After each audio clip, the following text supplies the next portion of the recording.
Наад жаргал гэдэг артист нэр бол Азок. Тэгээ одоо шивэс мэргэжилтэй болоод одоо 5 жил болчихно.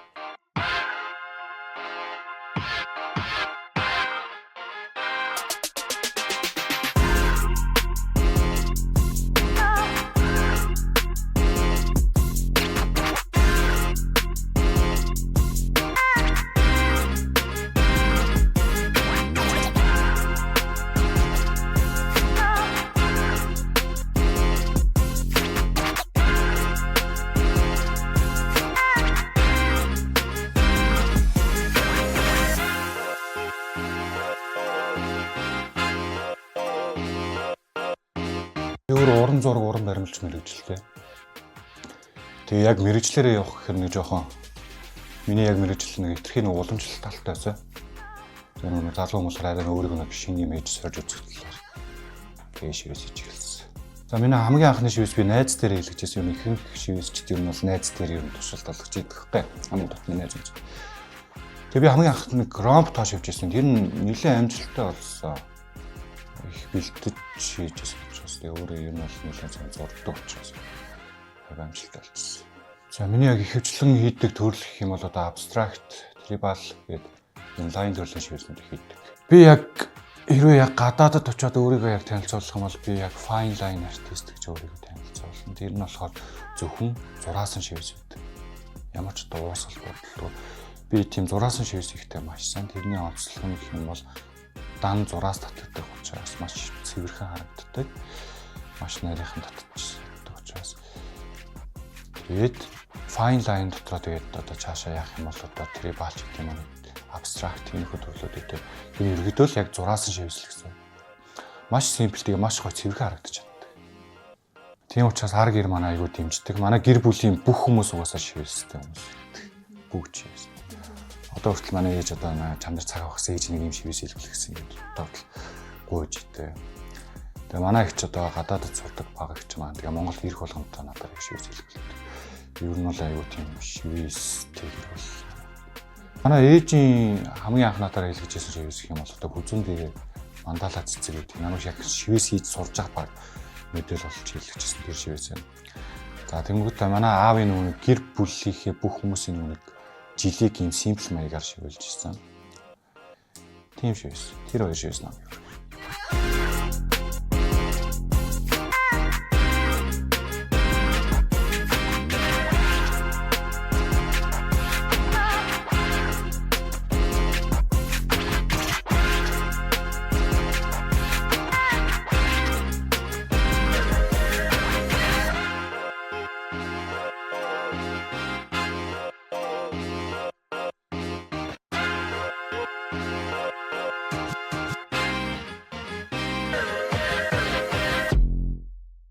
Бүр тийм улаан цагаалт амалт бол үед юм. Тэр чинь өсөн зураг болгоо зургийн дагуу явж байгаа учраас яг хөө зүгээр нэг тийм үйлчлүүлэгчтэйгээ таарахгүй юм байна л да. Ялангуяа нэг юм ихчнэр байдаг байхгүй.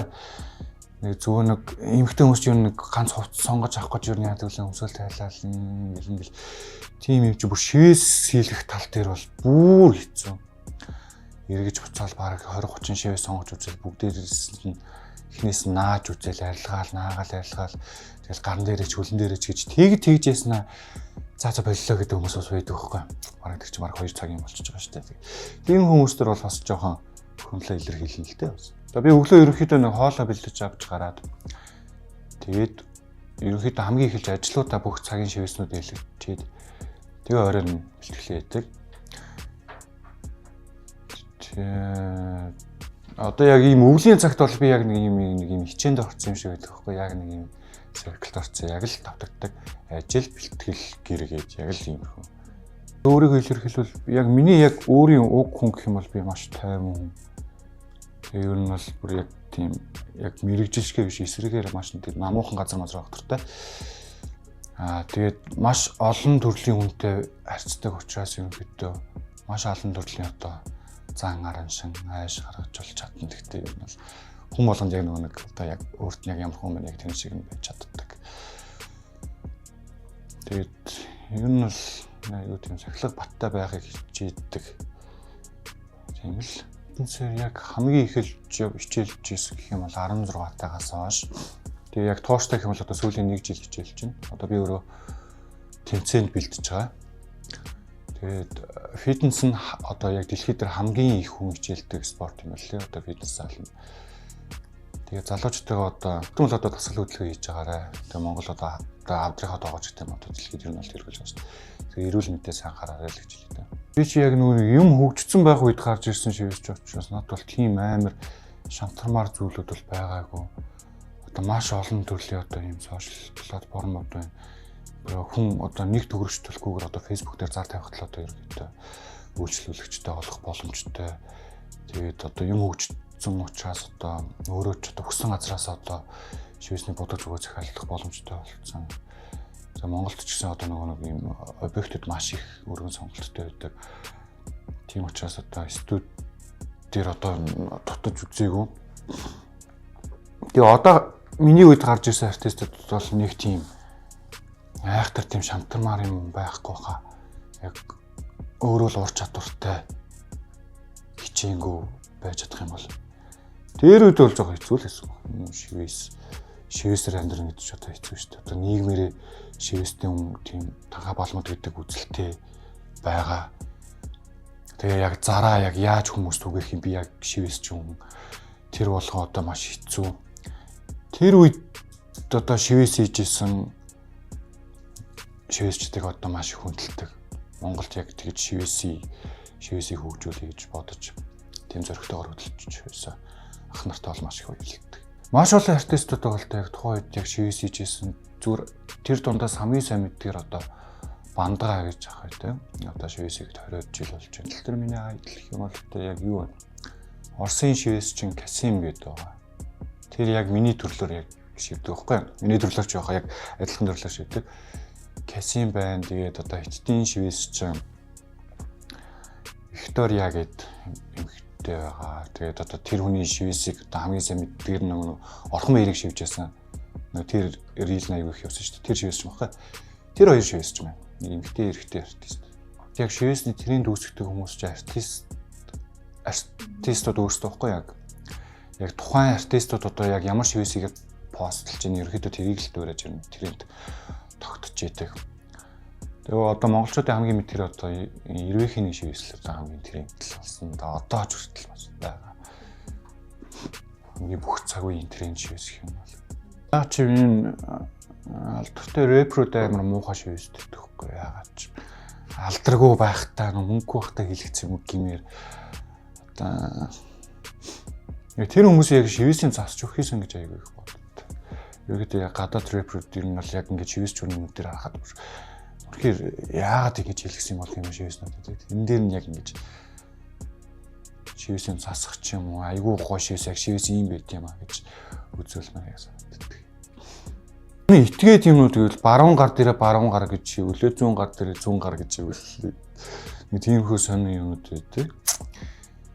Тэгээ мэдгүй яг хүмүүс зүгээр ингийн байж магадгүй л дээ. Надад бол өөрийнхөө нэрийг өөр төрөө шивэх айгуу тийм сонин итгээд санагдаад байдаг. Одоо өөрийнхөө нэрийг мартах гад болохоор одоо шивүүлнэ гэж одоо байна.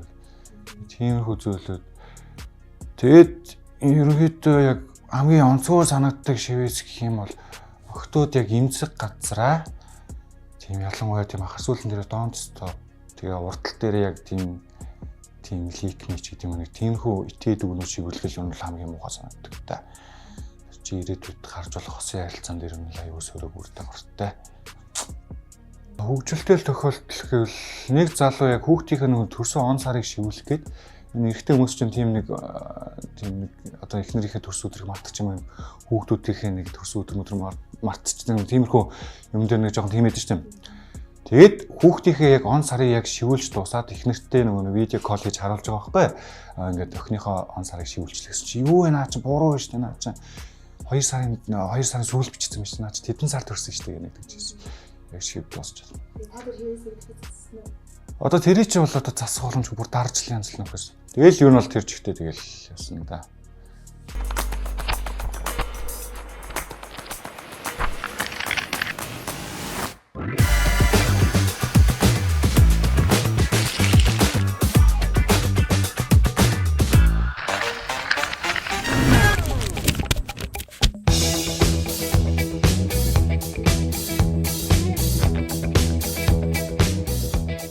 мэргэжлийн хамгийн хэцүү зүйлийг бол маш олон цагаар суудаг учраас жоохон нуруу өвддөг. Тэгээ энэ хэд би нэг жоох хөшөө байдалтай байдаг. Тэгээд нэг ч одоо гэдэг анхаарал алдаж болтгоо. Ерөөсөө тийм анхаарал одоо жоон сулрахад л юм хэд шивээс юм хэд нэг жоох алдаа гарах нэг иймэрхүү юмуд гарах учраас үнхийн одоо яг төвлөрч тэгээд тийм байдаг. Хамгийн жаргалтай ажилласаа яг тийм кайф авч зүйлэх юм бол одоо яг тухайн үйлчлүүлэгч яг 100% одоо сэтгэл хангалуун гаргахтлаа юу жаргалтай байдаг. Одоо биеийн дүүргэлттэй шивэснүүд хамгийн их уддаг. Тэр дундаа нуруу дүүргэлт. Ажиллагаанаас хамаарат нэг шивээс юм бол дундаа 7 хоногийн зайтай явдаг. 7-оос 10 хоногийн зайтай. Тэгээд бүтэн нуруу ажиллагаанаас хамаарат ер нь бол нэг жил мэл болгоч тохиолдол байдаг.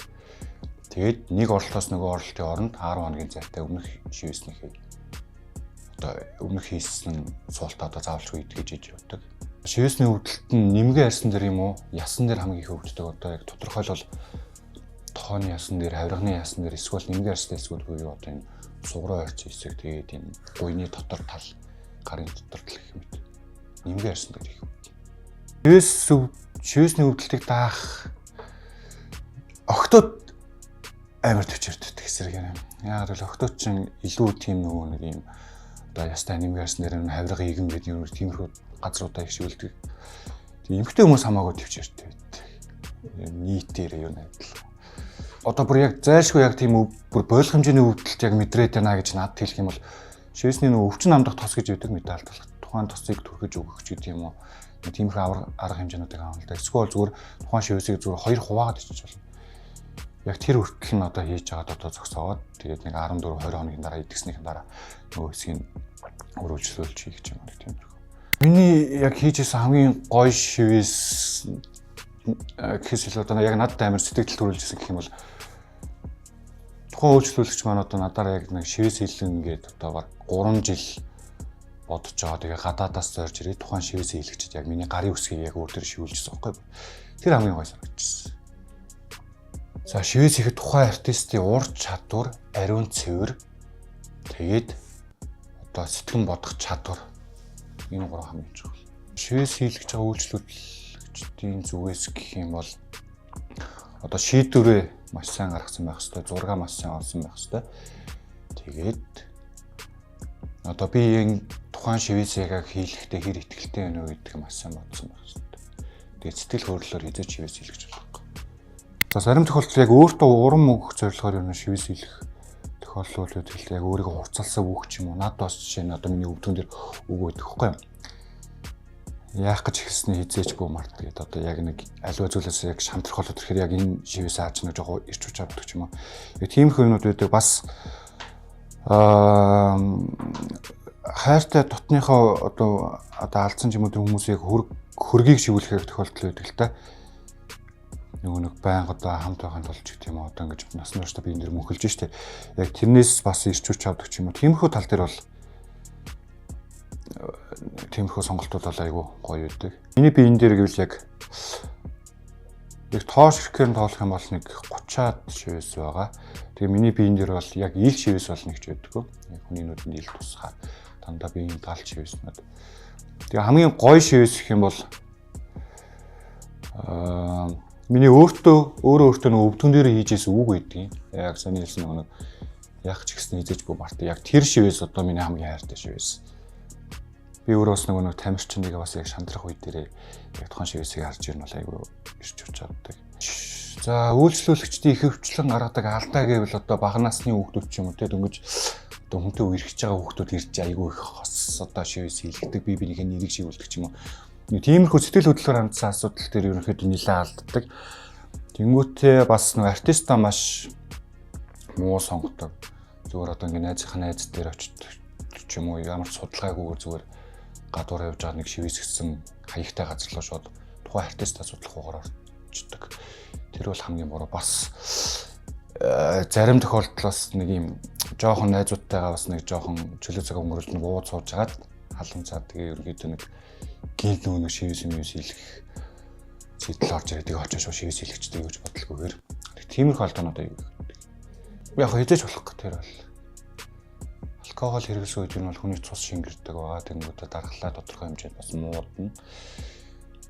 Тийм учраас юу нь бол шивс хэлэхээс юу нь бол нэг 72 цагийн дотор одоо алкогол хэрэглэсэн байж болохгүй гэдэг. Юу нь шивс хэлгэсний дараач бас болдог. Ийм тохиолдол бол зөндөө байгаа. Одоо энэ эрэгтэй хүмүүс ялангуяа нөгөө нэг цэргээс зүгтах гад нүүр хүзүү гарн дээр нэг ил шивс хэлэх юм бол одоо нөгөө шивс нүн цэрэгч авах гэж гэдэг юм.